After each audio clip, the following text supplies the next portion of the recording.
এমনও দেখেছি হয়তো পুলিশ উপর থেকে যখন টিয়ার গ্যাস গুলি ছুটছিল বিমান থেকে, এই বসুন্ধরা এলাকায় কিন্তু এয়ারক্রাফট থেকে গুলি ছুটছিল।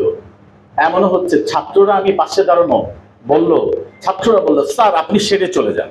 আমি বললাম যে কেন, আমি সেরে কেন চলে যাবো? স্যার আপনার ফ্যামিলি আছে, আমাদের কেউ না, আপনি চলে যান।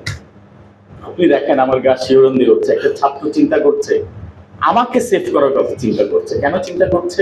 বলছে স্যার আপনার ছেলে মেয়ে আছে, আপনার ফ্যামিলি আছে, আমাদের মূল্যে কিছু হবে না। ছাত্র হিসাবে যে ওর যে আমার প্রতি ভালোবাসা দেখিয়েছে, আমার কি করা উচিত? তা আমি আসলে বলছি না আমি বেশি কিছু করেছি। একটা জিনিস আমার খুব মনে হয়, একটা ছাত্র গুলিবিদ্ধ হওয়ার পর যখন ছেলেটাকে নিয়ে আমরা অ্যাপোলো গেলাম হসপিটালে, ছেলেটাকে ওর স্প্রিন্টার ভিতরে ছিল মাথার এই পাশে, স্প্রিন্টার না বের করেই ওকে সেলাই করে দিল। অ্যাপোলো একটা জানেন যে এক্সপেন্সিভ হসপিটাল, খুব কমার্শিয়াল। যখন করে দিল, একটা স্টুডেন্ট পাশে এসে আমাকে বললো যে স্যার ও স্প্রিন্টারটা না বের করে বের করে দিয়েছে। তখন আমি ভিতরে গেলাম ইমার্জেন্সি রুমে, আমি বললাম যে আপনি তো আমার ছাত্রের ট্রিটমেন্ট ছাড়াই ব্যান্ডেজ করে দিলেন, কেন এটা করলেন? বললো যে ওর তো টাকা দেওয়ার কেউ নাই এখানে স্যার, কেউ গ্র্যান্টার নাই।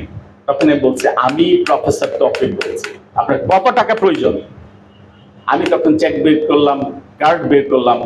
আমি বললাম আপনি জানেন এই ছেলেটার নার্স হতে পারে, এই ছেলেটার বাবার যদি অ্যাবিলিটি না থাকতো সেখানে পাঠাতো না, আপনি এই ছেলেটার স্প্রিন্টার রেখে কিভাবে এই ছেলেটাকে ব্যান্ডেজ করলেন? পাশাপাশি একটা কথাও বললাম রাগের মাথায়, যে আপনি যদি এই ছেলেটার ট্রিটমেন্ট প্রপারলি না করেন, আপনার অ্যাপোলো কিন্তু উড়ে যাবে, অ্যাপোলো কিন্তু এখানে থাকবে না। বাধ্য হয়েছে বলতে। এমনও অসহায় ছাত্রছাত্রীকে দেখেছি, পাশে দাঁড়ানোর মতো কেউ ছিল না। সত্যি আমি বলবো যে আমি আসলে তেমন কিছু করতে পেরেছি বলে মনে হয় না, আরো করা উচিত ছিল। এমনও হয়েছে রাতের বেলা যখন রেড দিয়েছে, সবচেয়ে খারাপ লেগেছে ম্যাক্সিমাম ছাত্রছাত্রীরা মেসে থাকে, এমনও বিল্ডিং আছে পুরো বিল্ডিং এ ছাত্র, রেড দিয়েছে ইনফরমেশন নিয়ে, এই ছাত্রছাত্রীগুলো কোথায় থাকবে? ওদের হোম ডিস্ট্রিক্টেও যাওয়ার সুযোগ পাচ্ছে না।